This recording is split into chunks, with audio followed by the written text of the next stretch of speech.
Madami akong insecurities.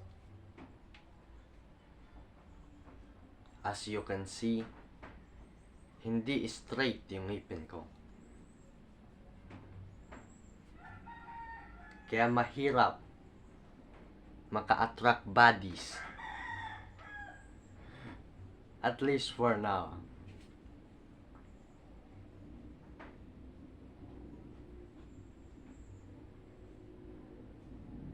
Yung advantage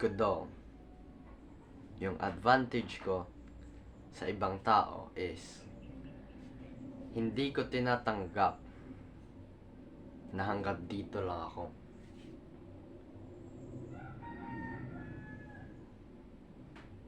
Kahit hindi straight yung ngipin ko, kahit hindi kagwapuhan ang mukha ko, kahit hindi ako kasing galing mag-speak sa camera, hindi ako nag-give up. Ako ay nagtitake action para mag-self-improve. Gagawin ko ang lahat para mag-improve.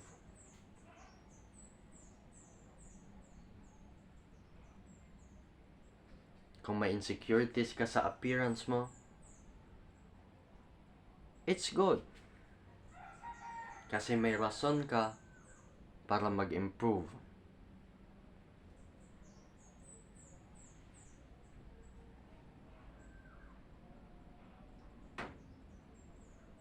Kung insecure ka sa appearance mo, mararasolbahan mo to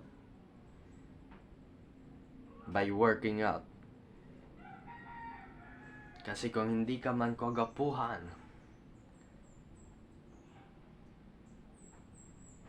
pwede ka pa din maging sexy, fit, at confident.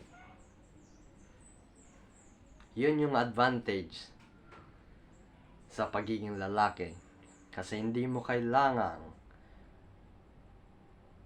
maging sobrang gwapo.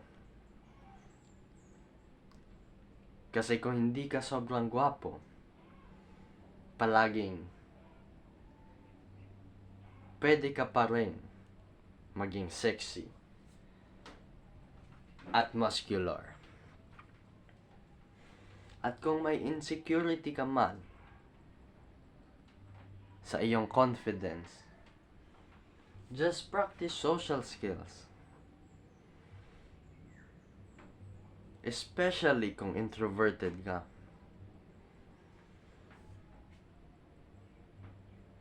At kung may insecurity ka din sa pag-speak sa camera, pag-post online,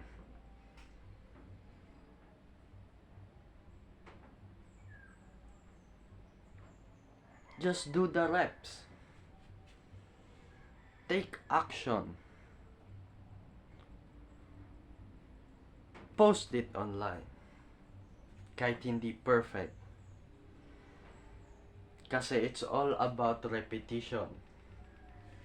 Practice lang ng practice. Hanggat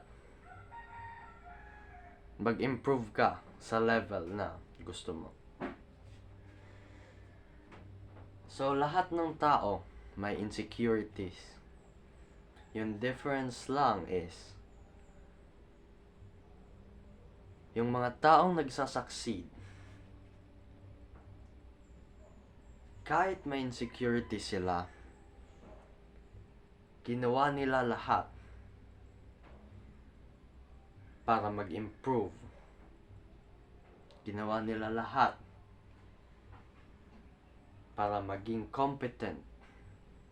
Ginawa nila lahat para ma-develop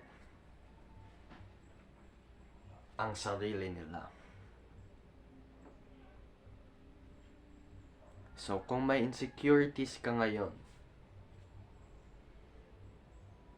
let this be a lesson. Ang insecurities mo ay hindi siya limit